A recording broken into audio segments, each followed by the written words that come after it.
इस समय विश्व स्तर पर जो सबसे बड़ी चुनौती है वो है ग्लोबल वार्मिंग। ये केवल एक देश के लिए खतरा नहीं, पूरी मानव जाति और प्राणी जगत के लिए खतरा है। और वो इस समय दस्तक दे चुकी है। पिछले एक साल में हम 4 समुद्री तूफान देख चुके हैं। ग्लेशियर 10 गुनी गति से पिघल रहे हैं। साइंटिस्ट का कहना है कि आने वाला जो समय है गर्मी में, उसमें लगभग 1.5 डिग्री तक तापमान बढ़ने वाला है। और एग्रीकल्चर साइंटिस्ट इस बात को कहते हैं 1 डिग्री टेम्परेचर धरती का बढ़ता तो करोड़ों टन अनाज का उत्पादन कम हो जाएगा। तो ये सब चुनौतियां पर्यावरण बिगड़ने से हमारे सामने आने वाली हैं। साइंटिस्ट का कहना है कि 24% ग्लोबल वार्मिंग के लिए रासायनिक खेती भी जिम्मेदार है। कार्बन डाइऑक्साइड पर्यावरण के लिए बड़ी खतरनाक है, लेकिन उसका इलाज वृक्ष पेड़ पौधे हैं। जितना हम ज़्यादा लगाएंगे तो वो उसको अपना भोजन बना लेते हैं। एक जैविक खेती का आजकल बहुत प्रचार है, ऑर्गेनिक फार्मिंग, सब इसी नाम से प्रचारित करते हैं। लेकिन उस खेती में भी गोबर की खाद इतनी ज़्यादा प्रयोग होती है जिसमें मीथेन जैसी गैसेज पैदा होती हैं। वो कार्बन डाइऑक्साइड से 22 गुना ज़्यादा खतरनाक है। लेकिन जो हम रासायनिक खेती करते हैं, यूरिया, डीएपी, कीटनाशक का प्रयोग करते हैं, तो इन खादों में जो नाइट्रोजन है, जब किसान उसको खेत में फेंकता है तो नाइट्रोजन ऑक्सीजन के संपर्क में आके एक तीसरी गैस पैदा होती जिसका नाम है nitrous oxide. Nitrous oxide carbon dioxide से 312 गुना ज़्यादा खतरनाक है। और हमारे देश में करोड़ों टन यूरिया, डीएपी प्रति वर्ष खेतों में फेंका जाता है। तो कितनी नाइट्रस ऑक्साइड इससे पैदा होके और ग्लोबल वार्मिंग को जन्म देती है। एक खतरा। नंबर 2, अभी लेटेस्ट 3 दिन पहले पत्रिका, एक अखबार निकलता है जयपुर से, उसमें तेलंगाना और बंगाल के कुछ एग्रीकल्चर यूनिवर्सिटीज़ के 12 साइंटिस्ट ने एक रिपोर्ट दी है। और उस रिपोर्ट में ये पाया है कि इस समय कृषि में जो नए नए बीजों को ज़्यादा उत्पादन के लिए जो विकसित किया है और उनमें यूरिया, डीएपी, जंतुनाशक दवाइयों का प्रयोग हुआ है, उससे 45%, ये समझने की बात है, 45% उन अनाजों के पोषक तत्व ही समाप्त हो गए हैं। जो गेहूं, चावल, अन्य चीज हम खेतों से खा रहे हैं, ये सोच के कि हमें बल देंगे, ताकत देंगे, रोग से लड़ने की शक्ति देंगे, उनमें 45% पोषक तत्व का ही अभाव हो चुका है। तो ऐसी स्थिति में पेट तो हम भर रहे हैं, फैटी भी हम हो गए, लेकिन रोग से लड़ने के लिए जो ताकत शरीर को मिलनी चाहिए वो अन्न, साग, सब्जी, फल फूल नहीं दे पा रहे हैं। ये रिसर्च है साइंटिस्ट की। इसके साथ अब भारत की जो धरती है वो बंजर होगी नहीं, हो चुकी है। और इसका प्रमाण क्या है? 60 के दशक में डॉक्टर स्वामीनाथन, डॉक्टर मैने जैसे लोग अमेरिका में पढ़ के आए थे इस एग्रीकल्चर विद्या को। और उन्होंने जब पंतनगर यूनिवर्सिटी, जो आज उत्तराखंड में है, उस समय उत्तर प्रदेश में थी, वहाँ से हरित क्रांति की शुरुआत की थी। उन्होंने 1 हेक्टेयर में 13 किलो यूरिया, डीएपी डालने की सिफारिश की थी। 1 हेक्टेयर में 13 किलो। आज भारत का किसान हरियाणा पंजाब में 1 एकड़ में 12-13 थैले डालता है, कट्टे डालता है 1 एकड़ में। कितना 100 गुना ज़्यादा इसको बढ़ा दिया, और अब इसकी स्पीड और ज़्यादा बढ़ गई डालने की। वो क्यों बढ़ी? क्योंकि धरती के अंदर जो ऑर्गेनिक कार्बन था वो खत्म हो गया। मैंने डॉक्टर स्वामीनाथन की वो रिपोर्ट आज भी वहाँ यूनिवर्सिटी में पंतनगर में जब हरित क्रांति शुरू की तो उन्होंने भारत की धरती के ऑर्गेनिक कार्बन की जांच कराई थी। उस समय पूरे देश की धरती का ऑर्गेनिक 2 से 2.5% था, यानी पूरे देश की धरती जंगल की धरती की तरह उपजाऊ थी।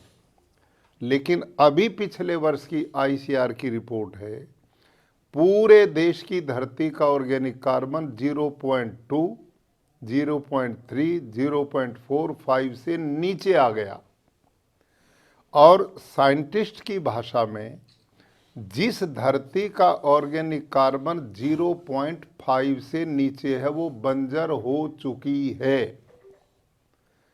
जब धरती बंजर हो गई और इससे ज़्यादा पैदावार लेने के लिए किसान जो 12 किलो की सिफारिश थी आज 10-12 कट्टे पे आ गया 1 एकड़ में, और ये अब बढ़ती जा रही है। इसका प्रमाण गुजरात से हैं हमारे देश के जो इस समय स्वास्थ्य मंत्री हैं डॉक्टर मनसुख मांडविया, वो उर्वरक मंत्री भी हैं और स्वास्थ्य मंत्री भी हैं। तो अभी पिछले 10 दिन पहले उनसे मेरा मुलाकात हुई तो उन्होंने बहुत चिंता व्यक्त की, और माननीय प्रधानमंत्री जी भी बड़ी चिंता रखते हैं। वो भी चाहते हैं धरती को जहरीला होने से बचाया जाए, किसान की समृद्धि भी हो, लोगों का स्वास्थ्य भी बचे, पर्यावरण पानी भी बचे। इसके लिए उन्होंने मुझे बताया कि पिछले 4 साल में, आज से 4 साल पहले भारत में विदेशों से यूरिया डीएपी का आयात था 1,40,000 करोड़ का। उससे नेक्स्ट डे हुआ 1,60,000 करोड़ का। पिछले साल हुआ 2 लाख करोड़ का, और ये जो साल चल रहा है इसमें हुआ 2.5 लाख करोड़ का आयात 1 साल में।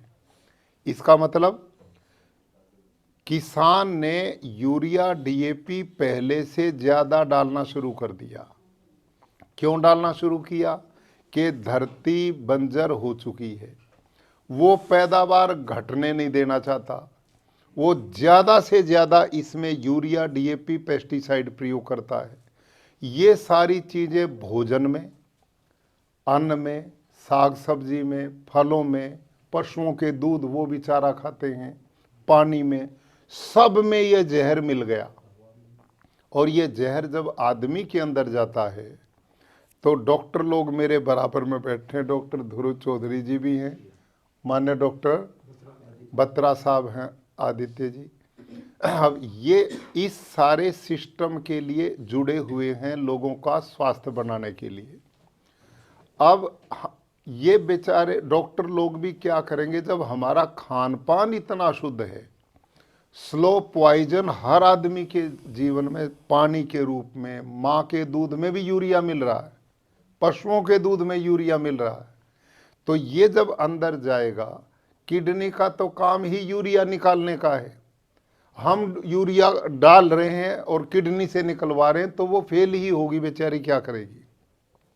तो शरीर के ऑर्गेन इन जहर के कारण बहुत कमज़ोर होते जा रहे हैं। छोटी छोटी आयु में हार्ट अटैक हो रहे हैं। 3-4 साल में 3 गुना कैंसर बढ़ गया है।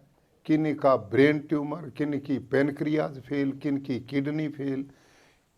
आप सब से ही मैं पूछता हूँ, आज से 50 साल पहले जब ये रासायनिक खेती नहीं थी, कोई कैंसर का नाम जानता था? कोई डायबिटीज को जानता था? कोई हार्ट अटैक को जानता था? कितना स्वस्थ है आदमी। और अब ये डे बाय डे जितना भी ये जहर पड़ रहा है, ये पर्यावरण को भी दूषित करता है, पानी में नीचे भूमिगत मिल के पानी पीने का नहीं बचा, सब बोतल लिए घूम रहे हैं। 30 साल पहले कौन बोतलें घूमता था लेके, कहीं भी पानी पी लेते थे हम। तो ये सब चुनौतियां इस समय गंभीरता से हमारे सामने हैं, और इन सब का इलाज है केवल और केवल प्राकृतिक खेती, नेचुरल फार्मिंग, गो आधारित प्राकृतिक खेती, जिसका प्रचार पूरे देश में मैं कर रहा हूं। इस समय गुजरात में 9 लाख किसान प्राकृतिक खेती करनी शुरू कर चुके हैं, और जिन जिन लोगों ने इस विधि को अपनाया है उनका उत्पादन किसी का भी कम नहीं है।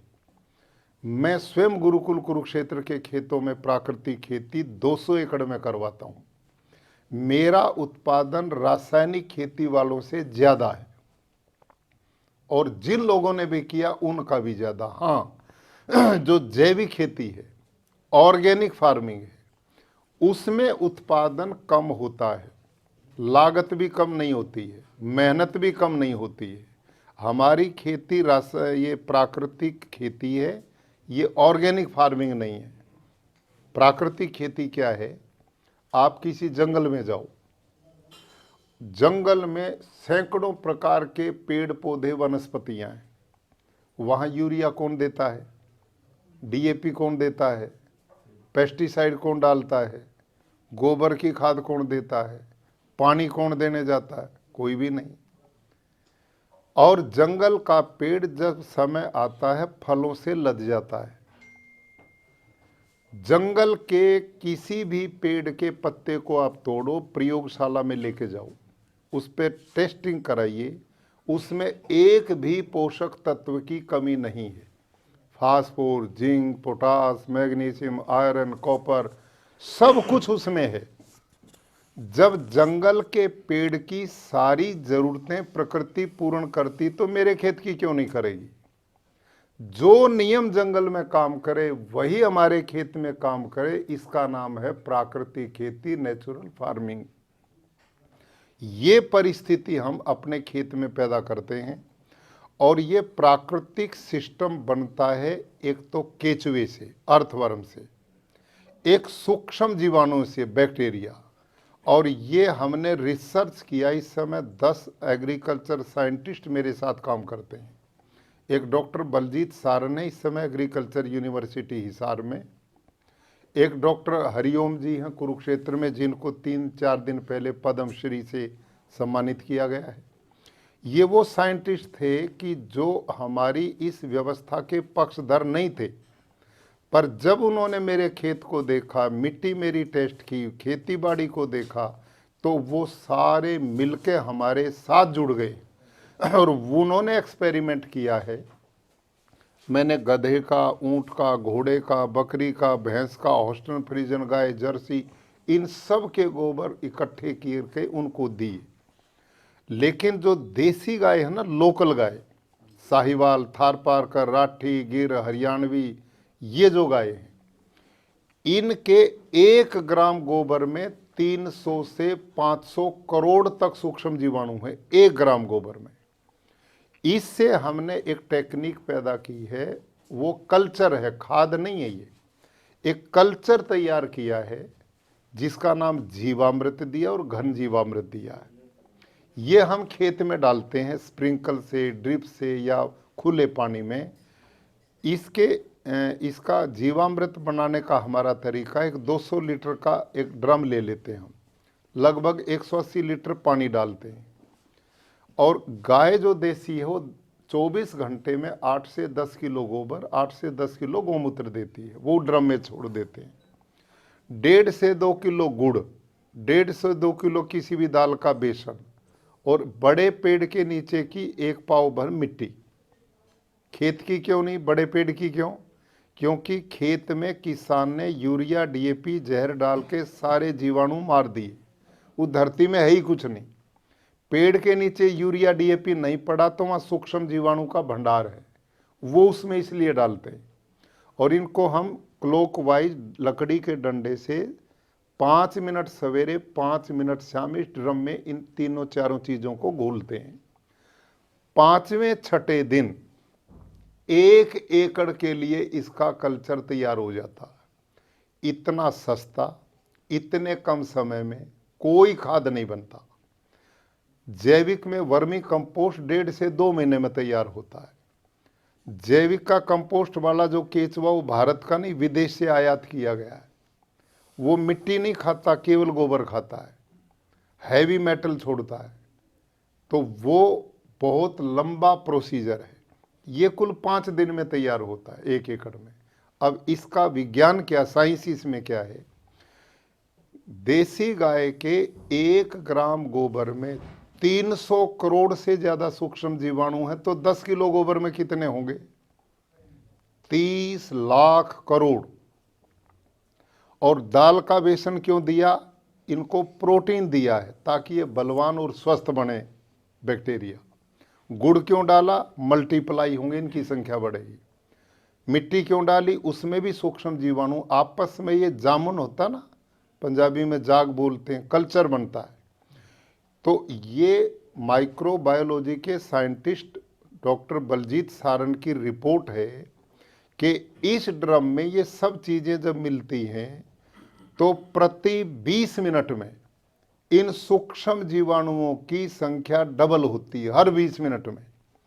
यानी कि 30 लाख करोड़ 20 मिनट के बाद 60 लाख करोड़ हो जाएंगे। अगले 20 मिनट के साथ 120 लाख करोड़ होंगे। और टिल 72 आवर, 72 घंटे तक ये लगातार इसी गति से बढ़ते हैं। फिर ये रुकते हैं, फिर ये मरने शुरू होते हैं। तो इस गोबर, ये कल्चर 5 और 10 दिन के बीच में स्प्रिंकल से, ड्रिप से, पानी से खेत में डाल देना चाहिए। जब ये मिट्टी में जाएगा खेत में, तो खेत की मिट्टी में भी सूक्ष्म जीवाणु हैं। इनका आपस में दोनों का कल्चर होगा ऐसे जैसे 1 क्विंटल दूध में 100 ग्राम दही डाल दो, सारा दूध दही में कन्वर्ट हो जाएगा। ऐसे ही जब ये कल्चर खेत में जाएगा और वहां सैकड़ों तरह के सूक्ष्म जीवाणु हैं, और इस गाय के पेट में भी सैकड़ों तरह के सूक्ष्म जीवाणु, इनका आपस में मिलकर के और इनकी फिर बहुत बड़ी संख्या बढ़ेगी। और ये जो सूक्ष्म जीवाणु हैं, इनमें ऐसे भी सूक्ष्म जीवाणु हैं जो आकाश में 78.5% जो नाइट्रोजन है उसको ये खींचते हैं, उसका भोजन बनाते हैं, पकाते और पौधे की जड़ को देते हैं। और ये जो धरती है इसमें phosphor, zinc, potash, magnesium, copper, iron सब कुछ है। लेकिन इसमें जो पदार्थ हैं, वो तत्व हैं, खनिज हैं, अपने आप वो पौधे का भोजन नहीं बनते। उनका भोजन बनाने का काम करता है केचुआ। उनका भोजन बनाने का काम करता है सैकड़ों तरह के सूक्ष्म जीवाणु। ये उनको खाते हैं, भोजन बनाते हैं और पौधे की जड़ को देते हैं। अब इस विज्ञान को ये जानते ही नहीं, लेकिन अभी साइंटिस्ट की रिपोर्ट जो आई है उसके आधार पर मैं जानकारी देता हूँ। इसका मोटा उदाहरण आप यूँ समझ सकते हैं। हमारे घर में किचन है, किचन में दाल भी है, सब्जी भी है, नमक भी है, तेल भी है, गैस भी है, सारे भोजन बनाने की सामग्री है। लेकिन किचन में हमारी माँ, बहन, पत्नी नहीं जाएगी रोटी बनाने, तो अपने आप भोजन बनकर तो बाहर नहीं आएगा। सामान तो सारा है, लेकिन बनाने वाला भी तो चाहिए। जो काम किचन में माँ, बहन, पत्नी का है, वही काम खेत में केचुए और सूक्ष्म जीवाणुओं का है। यदि ये सूक्ष्म जीवाणु जितने ज्यादा होंगे उतना ही धरती का ऑर्गेनिक कार्बन, पोषक तत्व बढ़ाएंगे। लेकिन इस रासायनिक खेती ने इन सारे सूक्ष्म जीवाणुओं को मार दिया। आप एक केचुआ पकड़ के यहाँ लाओ इस टेबल पे और उस पर यूरिया डालो, 1 मिनट भी नहीं लगाएगा मरने में। अब ये तो दिखता है बड़ा है, सूक्ष्म जीवाणु तो आंख से भी नहीं दिखते, इतने कोमल हैं, वो कैसे बचेंगे? धरती का ऑर्गेनिक कार्बन 60 के दशक में 2 से 2.5% रिपोर्ट, और आज 0.5 पे लाके खड़ा कर दिया।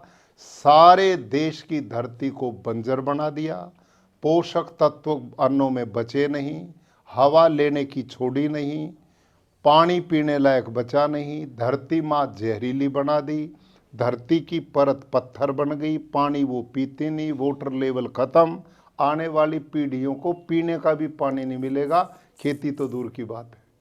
तो ये सब चुनौतियां इस समय हमारे सामने हैं।